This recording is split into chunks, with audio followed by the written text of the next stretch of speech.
Well, what's up, everybody? What's up? Welcome to another Victory Experience podcast. And we are your hosts. I'm Bishop John, and I wish y'all could see who this beautiful woman is. Who are you? I am what you call your Victoria's Why do you do Secret that? model. No, you messed that all up. No, it is I did not not what mess I it call. up. Okay, we're going to go. Do you have wings? Victoria's Do you have Secret wings? Model that Do you have bought, white boots? You bought, so Okay. that's why I'm That's a your Victoria's Secret model. Secret model. Pastor Isha Edmondson. Yes, you are. Yes. And we're your hosts and co-hosts. And we're excited about doing this, man. This is really, really good, these podcasts. I'm laughing because you really like doing this. This is something I think that you like more than you thought you were going to like. I'm more comfortable. Than I am just flat foot speaking. Yeah, you are. You know me. I always like dialoguing versus just flat foot, just teaching anything. Yeah, you're good. You're good. I'm enjoying you. I'm enjoying watching you. So, but let's dive in. We are dealing with another relationship episode, and today we're going to be dealing with why relationships fail. This is a good one. Why relationships fail? Because they fail for any number of reasons. And you and I, not only are we the pastors of Victory, but we are certified Christian counselors. Then we went to school for counseling. And so we down through the years, we've been married for it'll be 32 years.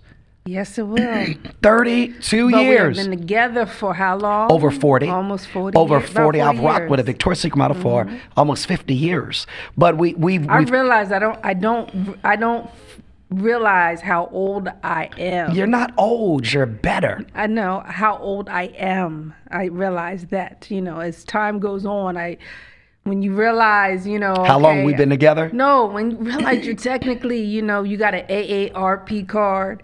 And Which you like, by the way. I do like my discounts. You know me, I'm always like, I want free or a good discount.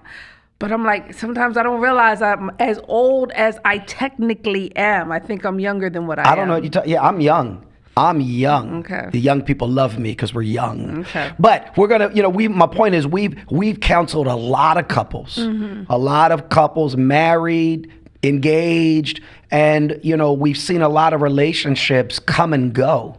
I feel like we're married. We watch relationships that come after us. They start and they don't stick. And one of the things we've been able to identify and what we want to deal with today is why do relationships fail? Now, keep in mind, this is not an all-inclusive list. No. We're not saying these are the only reasons, but there's a lot of reasons why relationships don't work and they fail, and they're all controllable. They're all controllable, but that's what we want to shed light on today. So I'm excited about it because I think this is a really, really, really going to be a really great episode. And so let's dive right in. And one of the things is people enter the relationship having these unrealistic expectations. Yeah, I know you do. I always said that I really feel like our next book should be about expectations. So nobody write it. We got to write it. Nobody write it.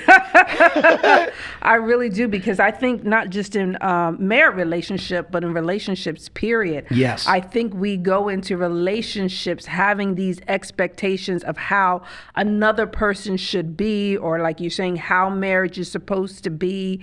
And many of them are either unrealistic or unspoken expectations that we put on people. And many times they don't even know that you put these expectations on them. Yeah. And then we end up messing up the relationship, or we'll say the relationship didn't work because of unrealistic or unspoken or unmet expectations. And it's common. We see it. It's common. And when a spouse or person doesn't live up to expectations, that you criticize them a lot because it's this thing that they're not meeting in you, and that's bad. Having it because a person's not going to meet all your expectations. They're just not. And when they don't, now there's problems. And so a lot of people go, "This is not what I signed up for. This is not what," or I didn't expect this. And it's because you went into it thinking it was going to be a certain thing. And most times marriage is not going to be what you thought it was going to be.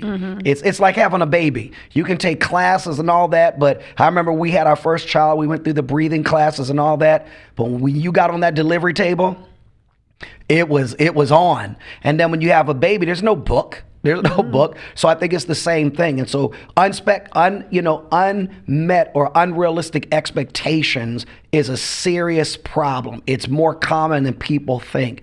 And it's interesting because we're talking about mistakes today.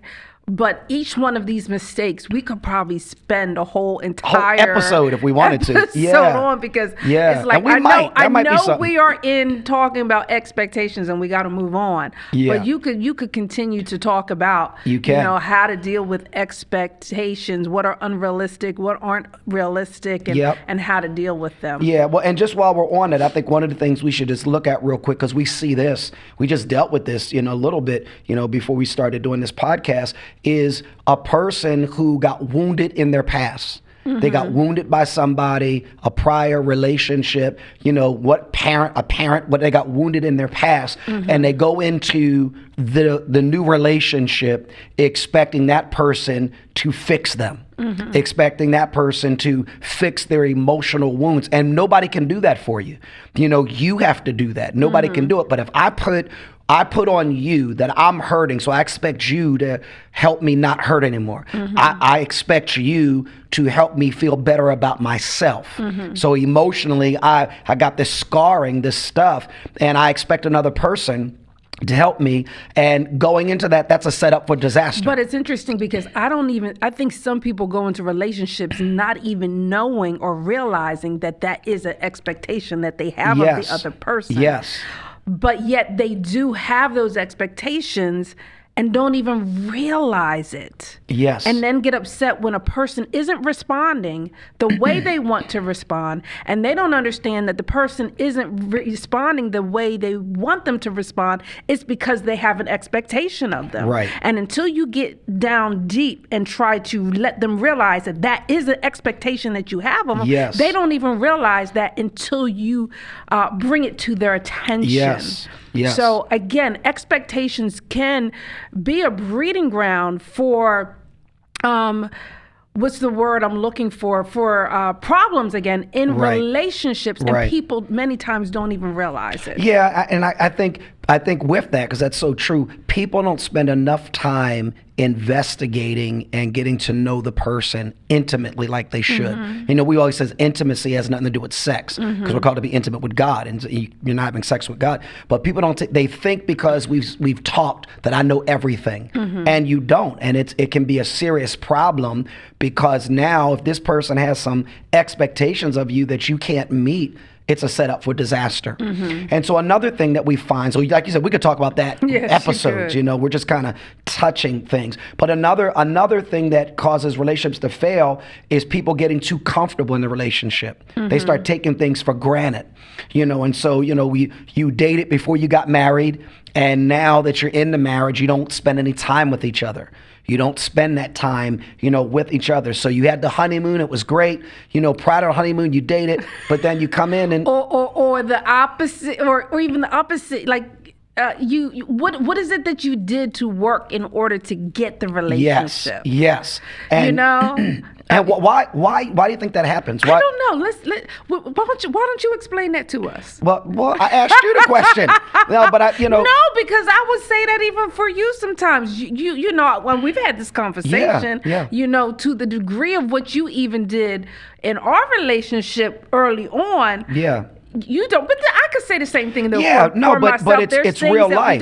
We just get comfortable in caught up in life, and you just caught up in the relationship, and just thinking that the person already knows how I feel, so I don't have to prove myself, anymore. Or you stop working. Yeah, you stop working, and I think you sometimes you make it's no longer a priority. Mm-hmm. With men, I don't think necessarily it's not always a priority. You can say that, but and I think some men and some women may could feel that way about the other person because it's not being done and feeling it's not a priority. Yeah.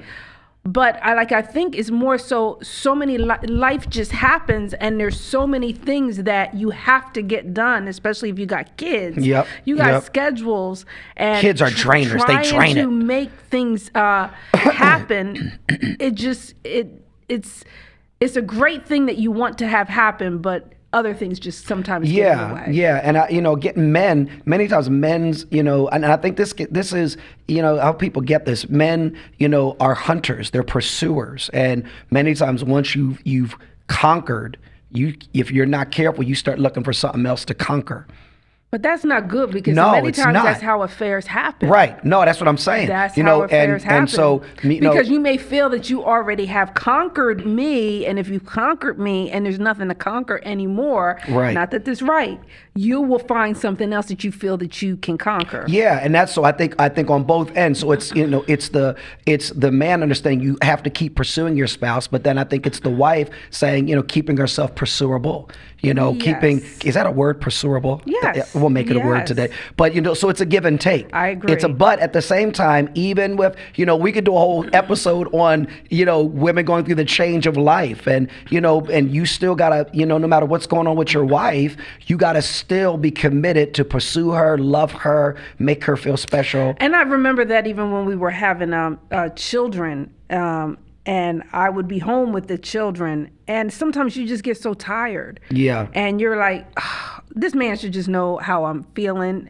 I've been working all, dealing with these kids all day. Yeah. And sometimes you're working, at the same time, and you don't feel like doing your hair. You don't feel like putting a little bit of makeup on. Right. Like you should just know. Right. And I remember God checked me one day. He did. He checked me one day. See, that's my guy. Go, Yeah. God. He didn't do it every day. He didn't do it every day. But there were times that he really did. He checked me and had me, go and do my hair and put a little bit of makeup on before I would see you, before you would walk in the door, because I needed to still make myself presentable Right. to you the way, I did before, regardless of what was going on. Yeah, but again, the point of that, it's a give and take. Yeah. And being sensitive to what God is saying to you in that moment for your spouse. But I think every couple has to work on not getting too comfortable. You can get comfortable, and meaning for good or bad. And so, but that can, if that's left undealt with, that can turn into resentment by somebody. Yeah, I think that's why we're very adamant right now in making sure every week we have a date Yes, day. yes. I think when the kids were younger, we couldn't do it every week, but Right. we managed to at least have at least once a month. Right. And we put it on the calendar so we would know when it is. Yes. And make sure that that date didn't get moved unless it was an emergency. And if Right. it did have to get moved, we made sure we moved it immediately and knew when that time was. Right. And so I think that helps so that you don't get comfortable in life just happening, but so that you can make sure that you continue to make time for one another. And I know that even with that statement, sometimes couples feel upset because they feel like one spouse is doing more than the other. Like, Right. especially if Right. you do have date days. Well, who's planning the date days most of the time? Is it you or is it me? And if you get in that rut, you got to make sure you speak up. But sometimes we talk to spouses about, well, maybe y'all alternate. Maybe 1 week or 1 month, one person plans what they're going to do, and the next week the other person plans. Right. And just because one person may like spontaneity and the other person doesn't, well, then let the person be spontaneous that likes spontaneous the week that they do, and then the Yeah. other weeks that the other person does, let them plan it out. But it's important to let the person be them. That's but at true. the same That's time, very true. You do have to plan at least when your date days are and put them on the calendar Yeah, to make sure yeah. they happen so that you don't get comfortable in the relationship. Somebody said failing to work on yourself and your marriage can cause you to become a weight in the marriage. And that's true. That's true. And we don't ever want to be a weight to each other. I should be weighty for you. I got you, but not a weight to you. I feel like I'm holding you down or whatever the case is. We both are obligated to help each other grow, to be assets in our growth. So how are some ways that you can do that? Would Can you say do- to help each other grow?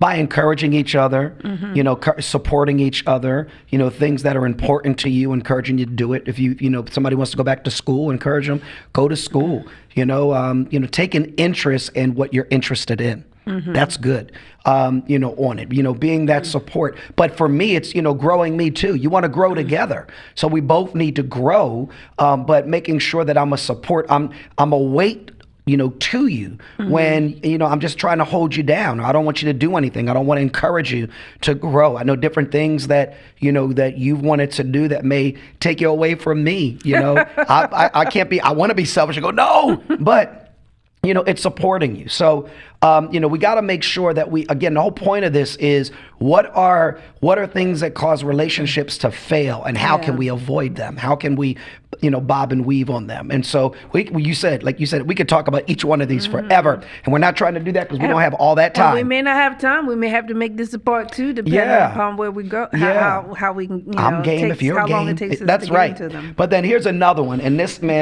we see this a lot with married couples, and if this is you need to cut this out immediately. And relationships fail a lot of times because people involve their parents. They involve or family members.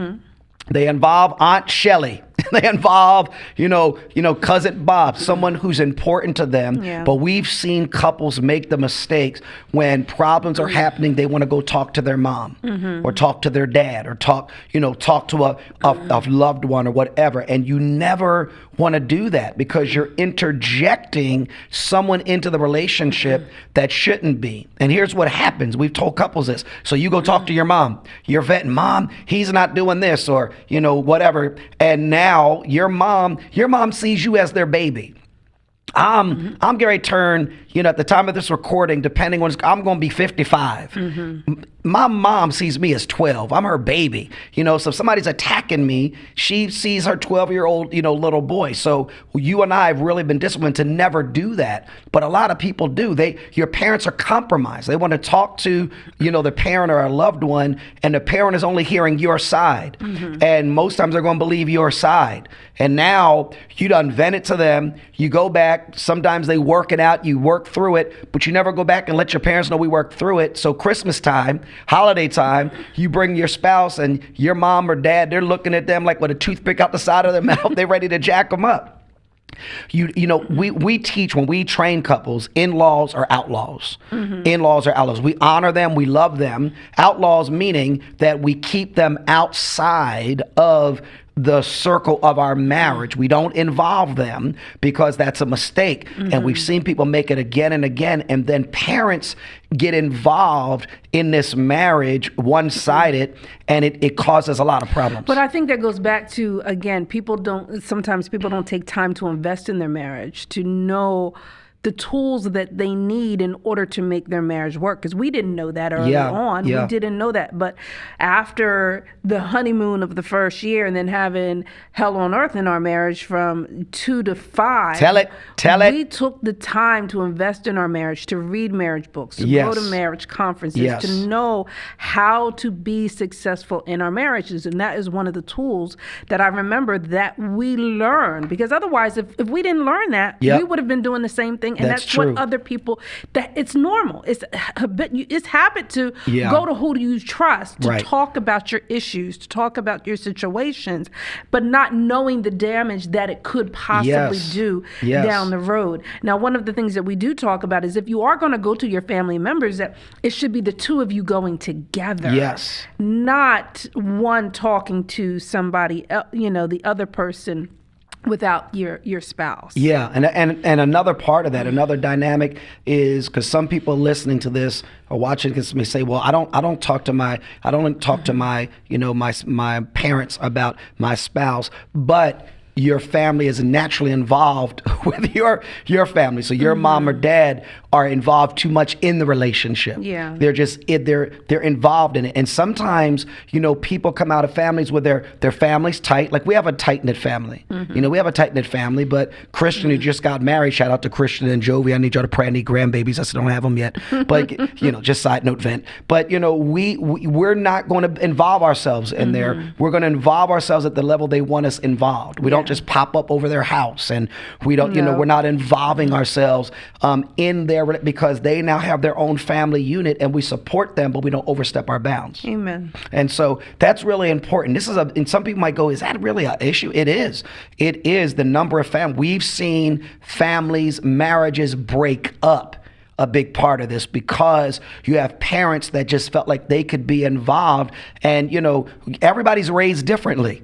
We're all raised differently, but different, ways of doing things. Sometimes, people feel like it's okay to let your child run around butt naked in the house. That's how we were raised. Another, like, no, it's 120 degrees. Put a sweater on that child or whatever. And it can't be what our parents want. It has to be what we want. I think that goes back to the Bible says, how can two walk together unless they be agreed? Yes. I think agreement is the most important thing, and making sure, too, you're doing things according to the Word of God. Yeah. I think the two of them have to go hand in hand, because you could be in agreement on something, but it may not line up with the Word of God. Right. So I think the two have to go hand in hand. Right.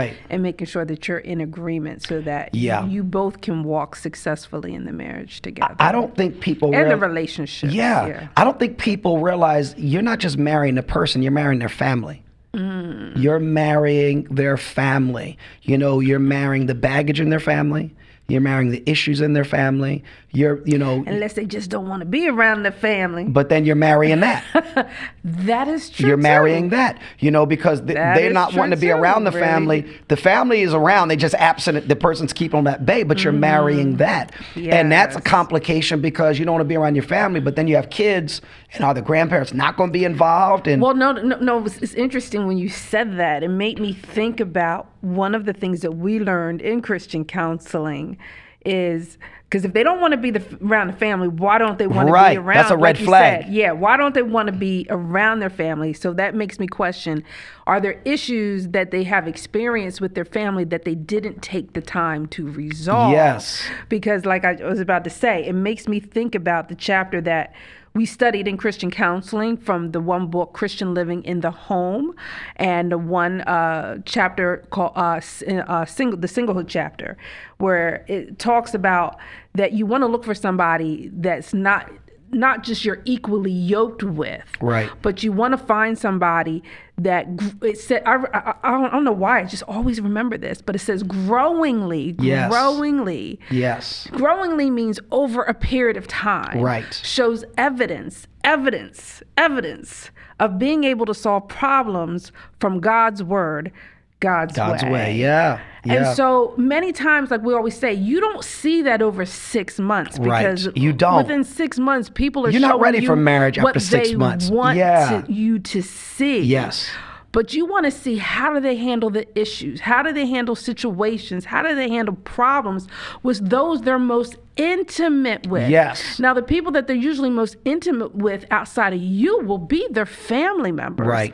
And if they're not willing to work out issues and situations with their family members, sending a message. It's a red flag that when issues and situations, which you will be the next most intimate person that they will be with, will be an indication of how they will handle issues and problems and situations with you. Yes, and it's so true. I think people make the mistake of just going, I love her, I love him. We should do an episode on do an episode on that. What does love got to do with it? Yes. Absolutely nothing. That feeling of love, because there's so many times you're not going to feel it. You're not going to feel it. Again, the Bible does not say anything in the Bible about love being a feeling. It doesn't. It talks about love being an action. Yeah. For God so loved the world that he gave his only love is begotten patient. Son. Love is kind. Love is long-suffering. Keeps no record of wrongs. Hopes the best. Thinks the best. Yeah. He always describes love as an action and not a feeling. That doesn't mean the feeling won't follow, but we should not dictate what we do regarding love, or describe love, or that be our definition of love based upon a feeling. Yeah, and so this, this whole point that we're making just about families, inviting or involving family members, it's a major mistake. It's critical, it's huge, and it's common. And so if somebody's listening to this or watching this, they need to know if that's you, you got to adjust that. We love our parents. We love them. We honor them. We want to glean their wisdom, but we can't afford for them to dominate our marriages, for them to dictate what we do. And so it's a reason that relationships fail. Another one, money.